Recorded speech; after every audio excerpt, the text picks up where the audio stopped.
Un squatteur squatte non seulement une maison Airbnb, mais en plus, elle, parce que c'est une femme, elle demande 100 000 euros pour partir. Et vous savez quoi? La justice lui donne raison. Bonjour et bienvenue dans cette nouvelle vidéo de DME en direct. Comme toujours, si vous n'êtes pas abonné, je vous suggère de le faire et de cliquer sur la cloche pour être prévenu lorsque je sors une nouvelle vidéo. Donc là, on va voir un exemple de quelqu'un qui avait mis sa maison sur Airbnb pour être tranquille, pour ne pas avoir de problème avec ses locataires. Il avait mis sa maison sur Airbnb. Et puis, elle a une locataire qui vient, une maison de luxe, bien sûr, parce qu'on ne va pas non plus... Et puis, une locataire qui vient sur Airbnb, qui prend la maison et qui ne repart plus. Et le plus beau, c'est que la justice donne raison à la locataire. Et donc, il devient impossible de la faire partir. Et les réseaux sociaux sont furieux là-dessus. Les gens s'entre-déchirent là-dessus. Alors, l'exemple, c'est un exemple américain, parce que c'est arrivé en Californie. Vous savez que la Californie, c'est un État maintenant qui est à 100% woke. C'est une catastrophe, la Californie. Vous avez les entreprises qui sont en train de se barrer, notamment au Texas et dans le Nevada. Mais vous avez des villes où on arrête, la police n'intervient plus pour les vols inférieurs à 1 000 $.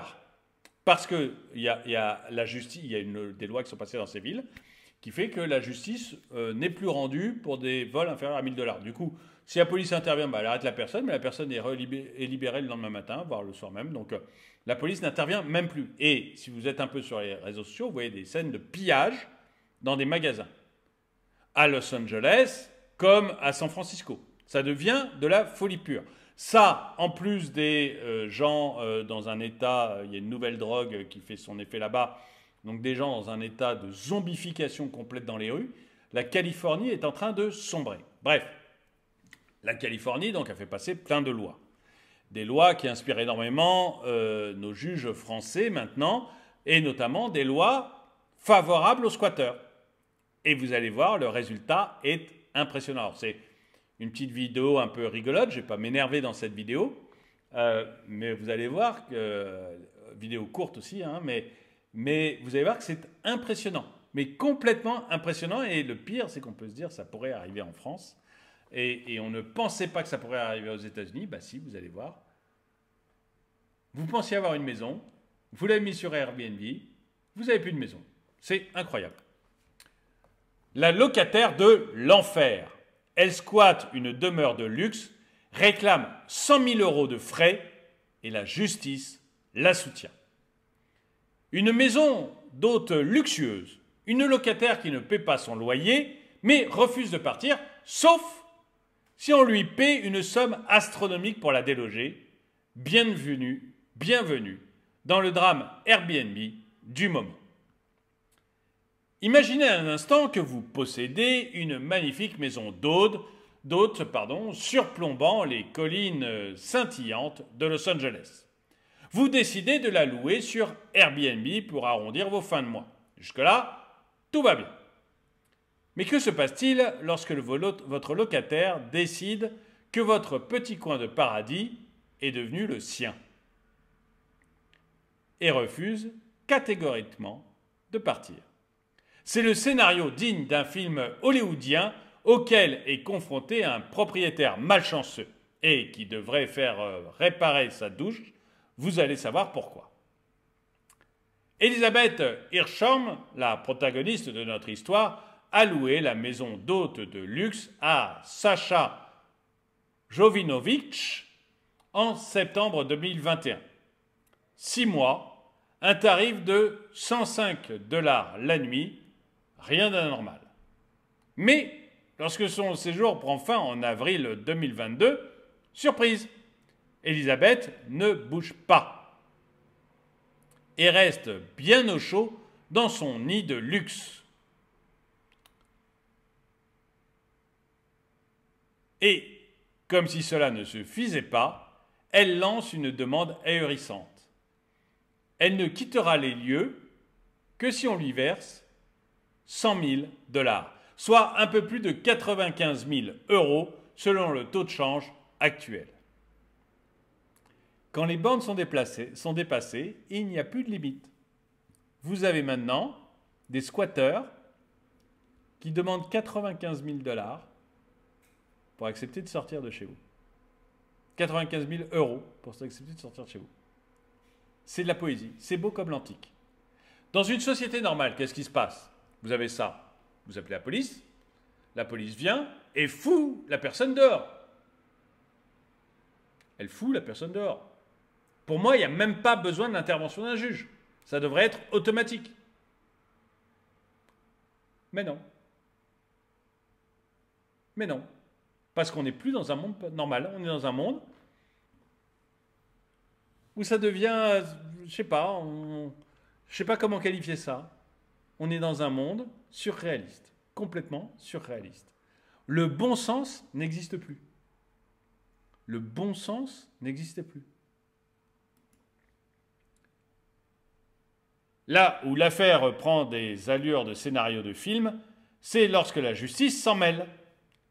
Le juge a statué que, selon l'ordonnance de stabilisation des loyers de Los Angeles, le propriétaire n'a aucune base légale pour expulser la squatteuse. Il n'y a pas de base légale pour expulser. Vous avez quelqu'un qui squatte. Vous avez quelqu'un qui squatte votre appartement, votre maison en l'occurrence. Il n'y a pas de base légale pour la faire partir.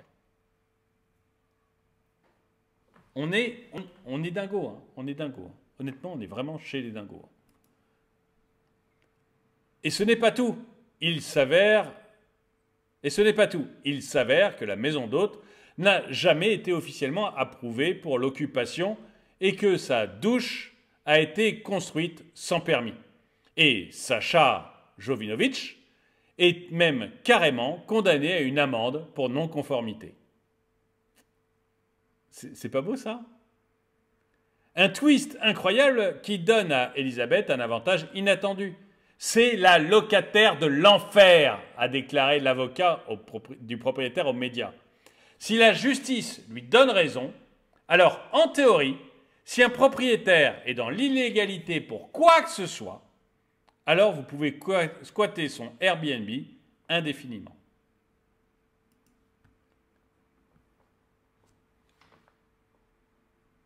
Non mais c'est merveilleux. C'est-à-dire, je vais vous dire comment ça va finir, moi. Je vais vous dire comment ça va finir. L'article n'est pas fini, on va le dire tout à l'heure, mais on commence à se demander sérieusement, si vous avez un locataire... Ok, là c'est les États-Unis, on est d'accord, mais on est d'accord qu'il arrive exactement la même chose en France. Mais ce qu'on se dit, c'est que cette dame-là, Elisabeth, au lieu d'appeler la police et de faire venir et de passer devant un juge, parce que là, elle appelle la police, elle passe devant un juge, elle est propriétaire, le juge va faire partir ma locataire. Non seulement le juge dit non, il n'y a pas de base légale pour faire partir votre locataire, elle va rester même si elle ne paye pas, mais en plus je vous mets une amende parce que vous auriez dû déclarer votre Airbnb et que vous avez fait faire une douche sans permis. Une douche sans permis. Donc non seulement je ne fais pas partir votre locataire, votre squatteuse, mais en plus je vous aide. Je veux dire, les gens, comment ils vont faire? Elisabeth, là, elle ne serait pas allée appeler la police. Elle aurait appelé un mafioso. Ou elle aurait appelé des copains, un petit peu musclés. Elle n'aurait pas eu son amende et la locataire se serait barrée. Et franchement, je commence à me demander si les gens ne vont pas en venir là. C'est de dire, attendez, nous, mais en France aussi, hein, attendez, nous, si on passe par la police,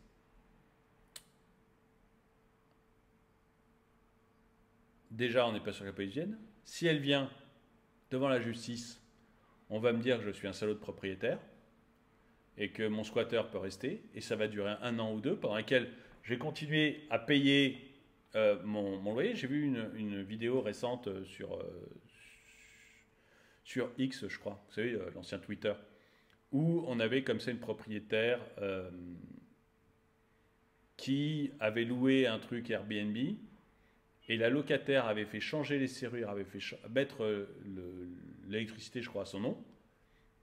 Et lui avait envoyé un SMS en disant tant pis, c'est tombé sur vous, mais moi, je ne pars pas. Je reste. C'est chez moi maintenant. Et donc, la propriétaire était avec la police dehors, et finalement, la police lui expliquait que il n'y avait rien à faire, quoi. La police avait pris les identités, elle était montée, elle était prise d'identité de la personne dans le logement, elle avait pris prise d'identité de la propriétaire, et puis il n'y a rien à faire, tant pis pour toi. Et la propriétaire, qui était une femme, vous voyez, une jeune femme noire, qui n'avait pas, vous voyez, pas un cadre supérieur, pas quelqu'un qui devait un peu galérer dans la vie, quoi. Enfin, un peu galérer comme vous et moi, quoi, classe moyenne.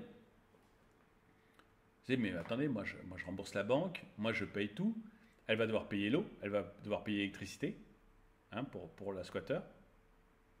Je disais, mais je ne vais pas m'en sortir, c'est pas possible. Mais au bout d'un moment, les gens comme ça, ils vont faire quoi? Ils vont aller voir des copains un peu balèzes, dire, attends, j'ai pas prévenu la police, hein, j'en ai pas. Tu vas me régler le problème. Tu vas me la faire sortir. Man humanitarian. Et ça va se régler comme ça, hein, ça va devenir le Far West. Si l'État ne joue pas son rôle, ça va devenir le Far West. Notamment en Californie, quoi. Ça va finir comme ça, quoi. Alors que Sacha tente par tous les moyens de récupérer sa propriété, Elisabeth contre-attaque. Elle dépose une plainte alléguant... Ah oui, pardon, Elisabeth, c'est la locataire, la fausse locataire. Enfin, la squatteuse, quoi, hein. Celle qui est au bord de la piscine. C'est pas elle, hein, mais pour être elle. Au bord de la piscine. Et Sacha, c'est la propriétaire. Donc, Elisabeth la squatteuse, dépose une plainte alléguant une éviction illégale, du harcèlement et un refus de payer ses frais de relogement. Parce qu'en plus, il faut payer le relogement du squatteur. On est dans un monde de fous. On est dans un monde de zinzin. Cette histoire incroyable a rapidement fait le tour des réseaux sociaux avec des milliers de personnes partageant leurs opinions, de la sympathie pour la propriétaire malchanceux et à l'admiration pour l'audace de la locataire. Ah bah ouais, bah là... Mais c'est vous dire à quel point, même en Californie, maintenant, les squatteurs sont hyper protégés, quoi. Ça devient mais n'importe quoi. Rendez compte, demander les frais de relogement. Pourquoi? Pour aller squatter une autre maison?